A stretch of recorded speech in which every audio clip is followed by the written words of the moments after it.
First of all, I just wanted to thank Kim Solomon and all the other organizers of the conference for inviting me. It's a distinct privilege to be here, and actually sitting there looking at you lot is quite daunting. You are quite a daunting group. And I'm sitting there thinking, this room probably contains future leaders, maybe international leaders, certainly university leaders, but possibly state leaders. So that person that you're sitting next to might be a future president of his or her country. So stay friendly with one another. And I'm thinking that I should be coming out and getting selfies with every one of you, because one day you might be famous and I'll be able to impress my kids by saying, well, I met this person when they were still a student.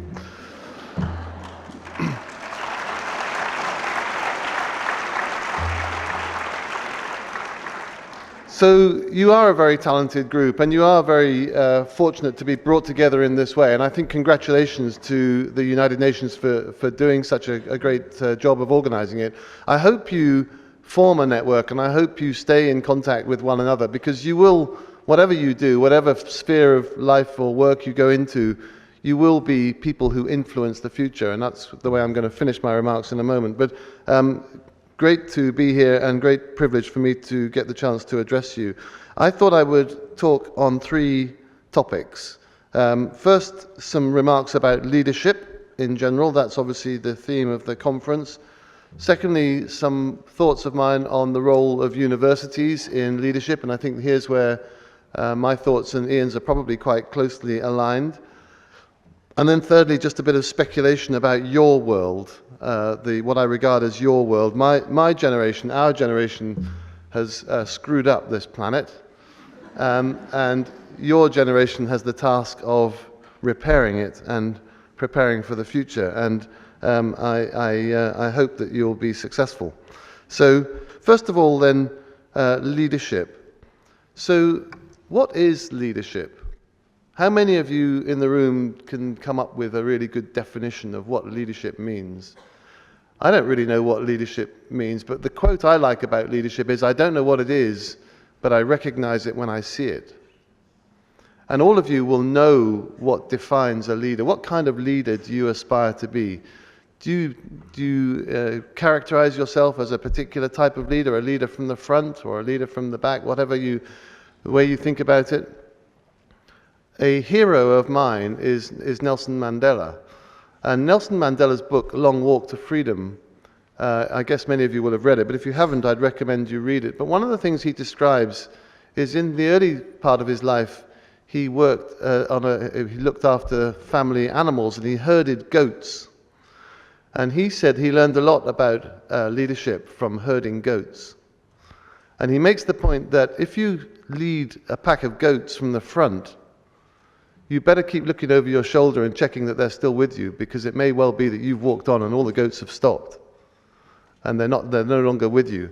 And he preferred to lead the goats from behind, because then he said you can keep an eye on everybody, you can watch when someone starts to stray away or gets tempted to go off to the side or go in a different direction, and you can gradually encourage them to come back in, and you can keep the group together, and that way you all move forward together. And I think a lot of that book, Long Walk to Freedom, contains a lot of leadership tips. And if you haven't read it, I'd recommend that you do.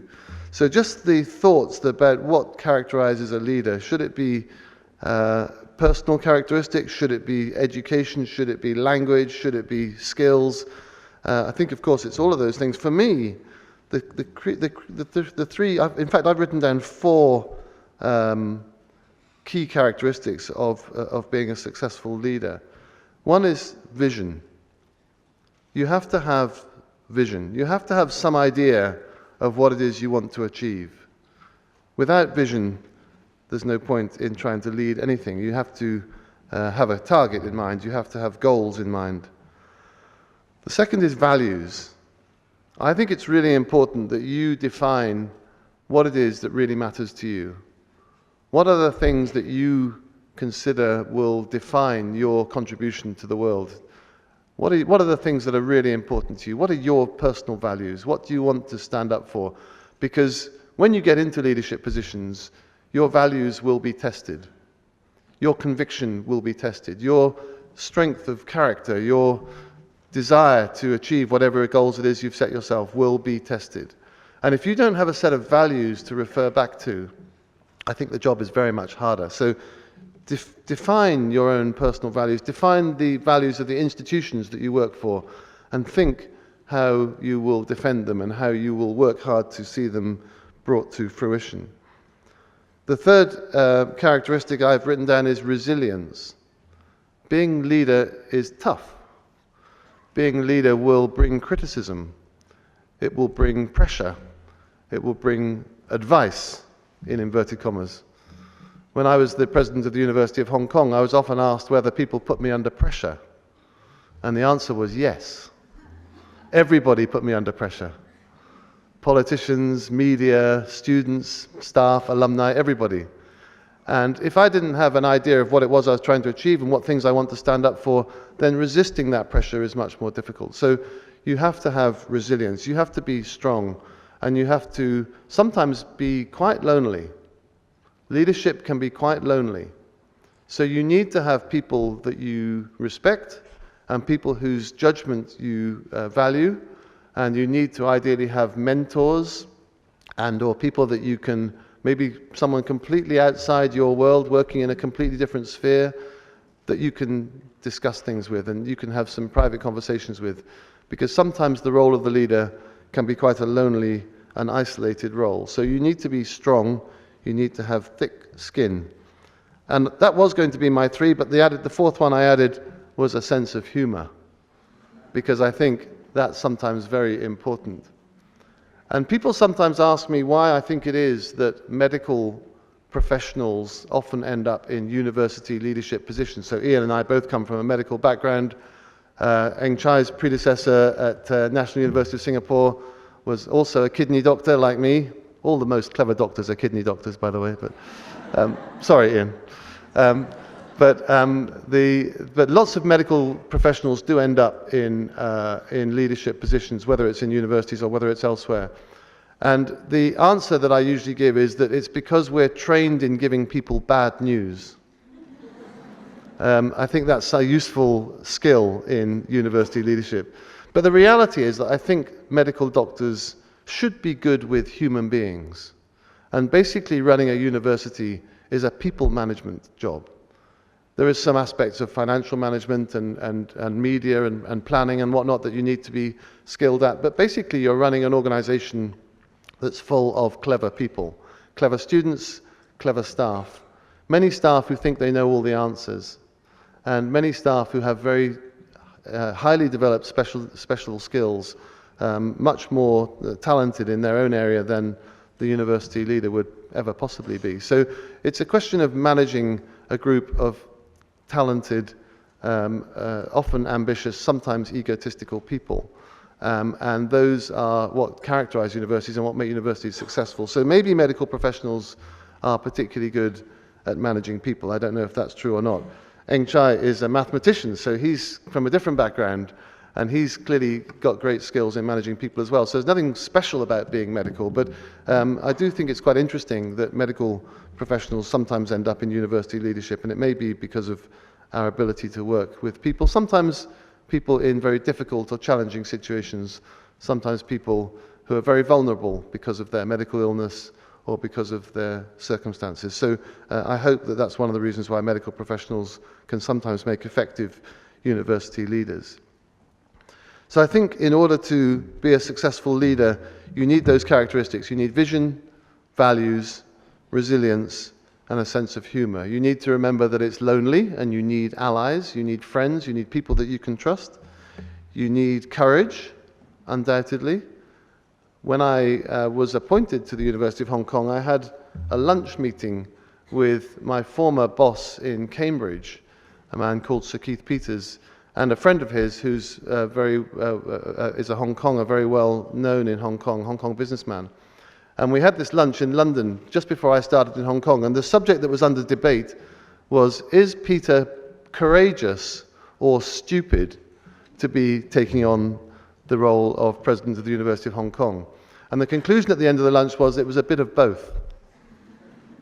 Certainly there was an element of courage and maybe an element of stupidity, but if you're going to take on leadership positions, you do need a certain amount of courage. You do need to be prepared to take risks. More than anything else, I think you need to be prepared to make decisions. The worst leader is the indecisive leader. So be prepared to make decisions and be prepared to accept responsibility for those decisions. Not all your decisions will be correct. You won't always get it right. Be prepared to apologize if you get it wrong. Be prepared to listen to others because other people may have better knowledge or better experience than yourself. But do make decisions. Don't be indecisive because indecisive leaders are rarely successful. So secondly then about universities and the role of universities. Now I've spent my entire career working in universities and people sometimes ask why. What is it about universities that are such exciting places? Well, for me, it's partly because I like being surrounded by intelligent, hardworking people, and generally universities are characterized by those features. I like being surrounded by intelligent young people, like being here today with you, so I sense that I'm probably at least double the age of most of the people in the audience, and that makes me happy because you're smart and you're the future, and so actually working with young people is a great privilege, and that's one of the reasons why university leadership is such a fulfilling career. The main thing I think about universities is that universities are places of transformation.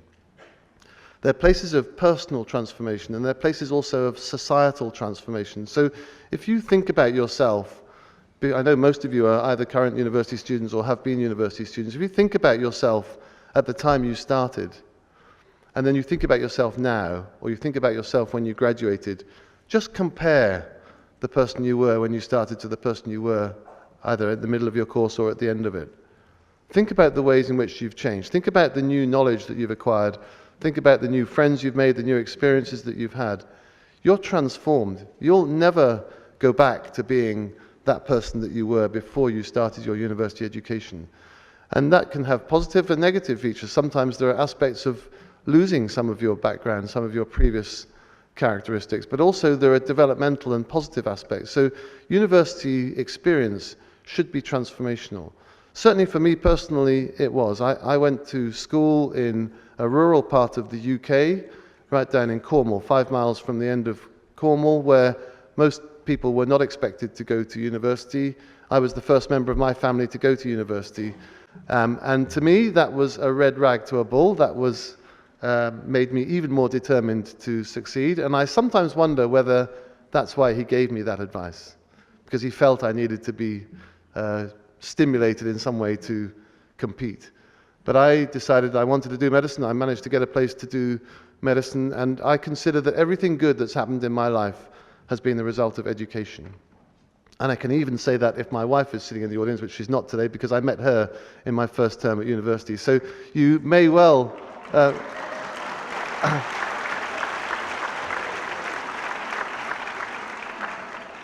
you may well have already met your life partner, because, as I say, I did. So therefore I can safely say that everything good has been the result of education. And I agree with what Ian said about education being the answer to all the world's problems. I fundamentally agree that that's the case, that education solves problems, and education can solve societal problems, it can solve individual problems. The key to every individual's future on the planet is self-improvement in some form, and that most easily accessible through education, including universities. And for those parts of the world where university access is more difficult or more unreliable, I hope that things will improve in terms of primary, secondary, and ultimately tertiary education, so that everybody can have access to educational improvements. And universities carry a very big responsibility of continuing that educational process and allowing people to be transformed in the way that universities transformed the likes of me, and I expect many of you as well. I think universities have to do more than just teaching in the classroom. I think experience outside the classroom is extremely important, and some would say more important than experience in the classroom. I'm a big believer in experiential learning.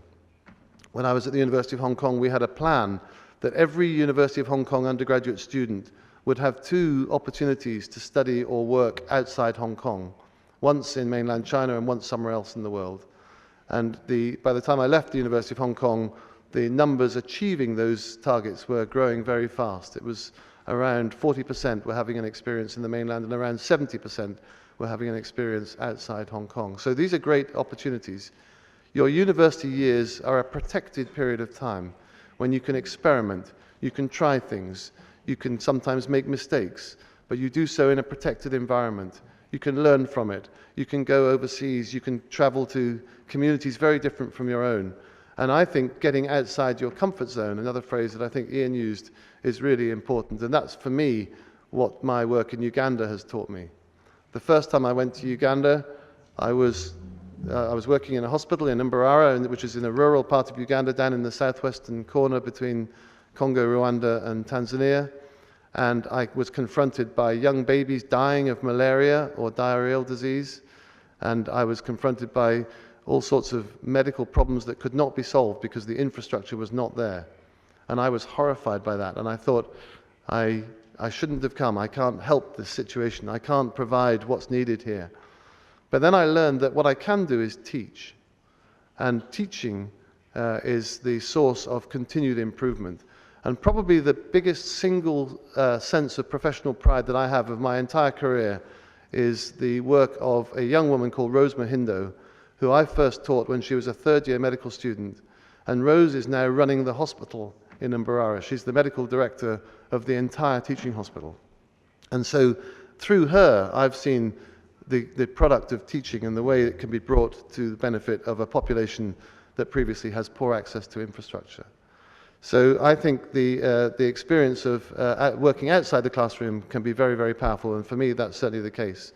And one anecdote I like to relay, and I have the students' permission to tell you this story, is that one of the programs that the University of Hong Kong runs in mainland China is in a place called Guangxi. Guangxi is a rural province with a lot of ethnic minority populations living up in the hillsides, and they're very disadvantaged. And the Faculty of Engineering at the University of Hong Kong has for some years been providing experiential learning opportunities in Guangxi and building schools and building residences for this ethnic minority community. And I went there for their 10th anniversary. It was the 10th year of this program. And as I was traveling up there, it's a long car journey to get there. You're winding roads up through the mountain roads. And I was traveling with a young Hong Kong U student called Samson. And Samson was telling me that the first time he went to Guangxi, he was scared. He'd never been outside Hong Kong. He'd been to school in Hong Kong. He'd been to university in Hong Kong. And he was worried about going to rural China. He thought he might get ill. He thought he might disappear. He thought he might get indoctrinated or somehow lectured by people. He was worried about the food. He was worried about sanitation. He was worried about all sorts of aspects of going. And he said he went there mainly because of peer pressure, because he was expected to go rather than because he really wanted to go. But he said that that experience for him was transformational. He learned that these people were just like him. They were welcoming, they were friendly, they had needs which he could provide help for, so he and his colleagues helped them to build bridges and buildings and schools. And he felt that the whole process was very fulfilling, both for him personally and also for the interaction between the university and the community. And he then became an advocate for going to Guangxi.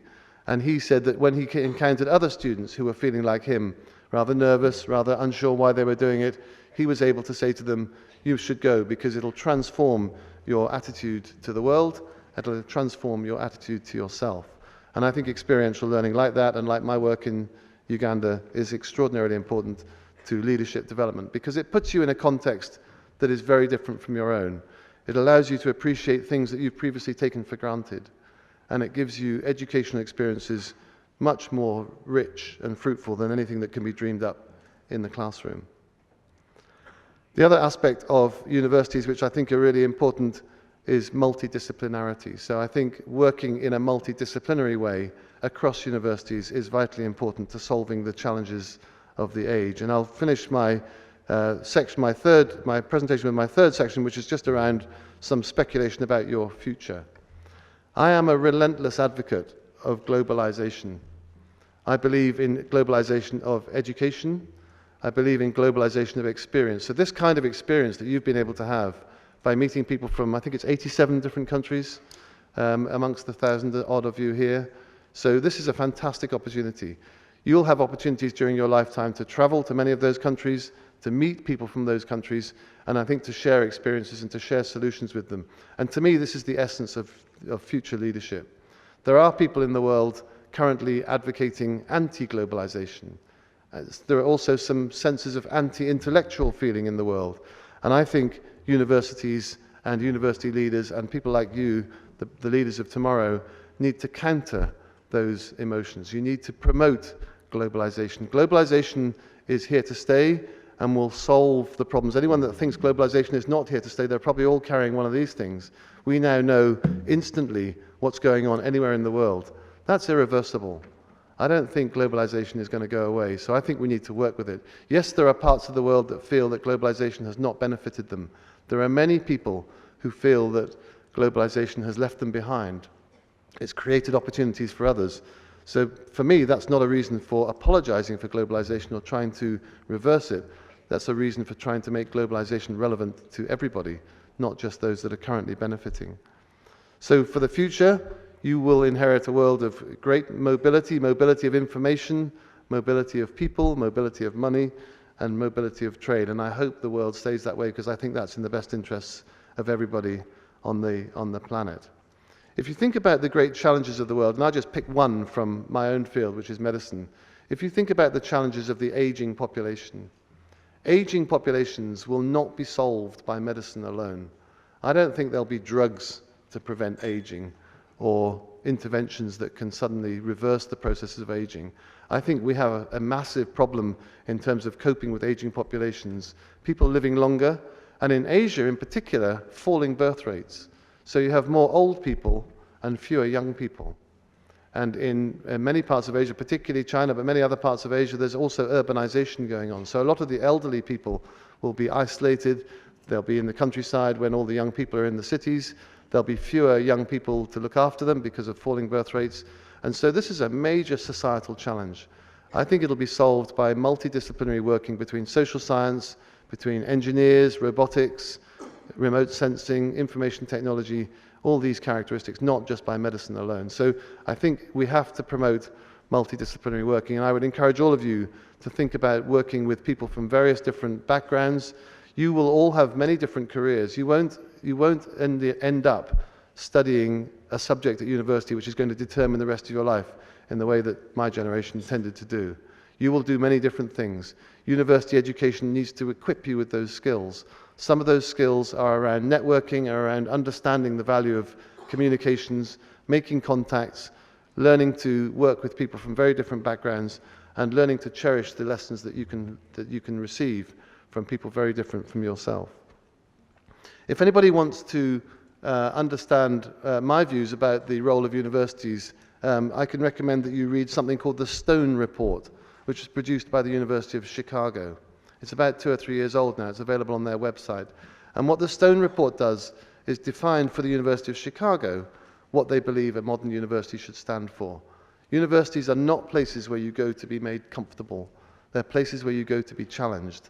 They're places where you go to learn and develop. Of course, everything has to be done within the boundaries of the law and within boundaries of reasonable behavior.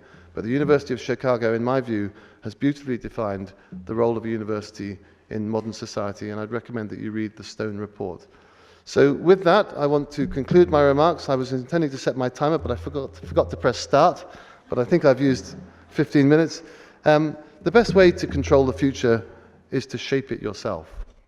So make sure that you have the opportunity to do so. You clearly have the abilities. I really envy you. I wish I was young like you. My advice to you is work hard, play hard, seize opportunities that come your way, enjoy yourself, respect the views of other people very different from yourself, and be kind to someone. Give back to society, because being kind to someone will make you kind to yourself. Thank you very much.